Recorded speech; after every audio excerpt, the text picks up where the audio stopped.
প্রথমে আপনার প্রয়োজন হবে এই ধরনের একটা বাটি, বরফ দেওয়া একটি এরকম ডিস্টিল ওয়াটার, যেটা আপনি ডাক্তারের দোকানে খুব স্বল্প মূল্যে মাত্র 10 টাকায় পেয়ে যাবেন। এটা না পেলে আপনি বাসায় ফুটন্ত গরম পানি ঠান্ডা করে ব্যবহার করতে পারেন। এরপরে আপনার প্রয়োজন হবে এই ধরনের টিউব, আপনি বাজারে পেয়ে যাবেন, অথবা পুরাতন আই ড্রপের বোতলটাও আপনি ভ্যাকসিন দেওয়ার কাজে ব্যবহার করতে পারেন, এবং একটি 10 ml সিরিঞ্জ। আপনাকে খুব সাবধানের সহিত এই জিনিসটা ভাঙতে হবে, কারণ এটি কাঁচের তৈরি।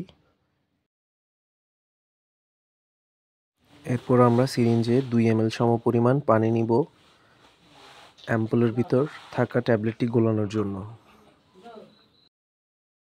ভিসিআরডিবি ট্যাবলেটটি গোলানোর জন্য আমরা অ্যাম্পুলের মধ্যে পানির প্রবেশ করিয়ে দিলাম। পানি প্রবেশ করানোর পরে আপনি বোতলটি ভালো করে ঝাঁকিয়ে নেবেন।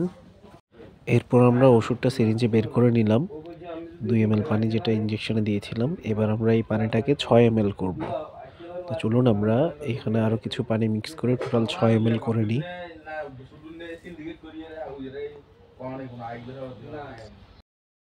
এবার এই ওষুধটাকে আপনি একটু ভালো করে ঝাঁকিয়ে নেবেন, যাতে ভালো করে পানির সাথে ওষুধটা মিক্স হয়ে যায়।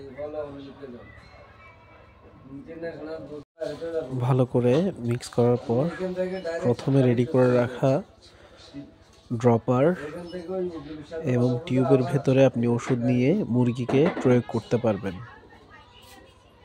এইভাবে আপনি টিউবের মধ্যে ওষুধটা ভেতরে নিয়ে নিতে পারেন, এতে করে কাজটা সহজ হয়। ইঞ্জেকশনের সুই দিয়ে যদি ভেতরে আপনি ওষুধটা নিয়ে নেন, এরপর আমরা ড্রপারের ভেতর বাকি ওষুধ নিয়ে নিলাম। তো দেখুন কিভাবে আমরা মুরগিকে ওষুধ দিচ্ছি।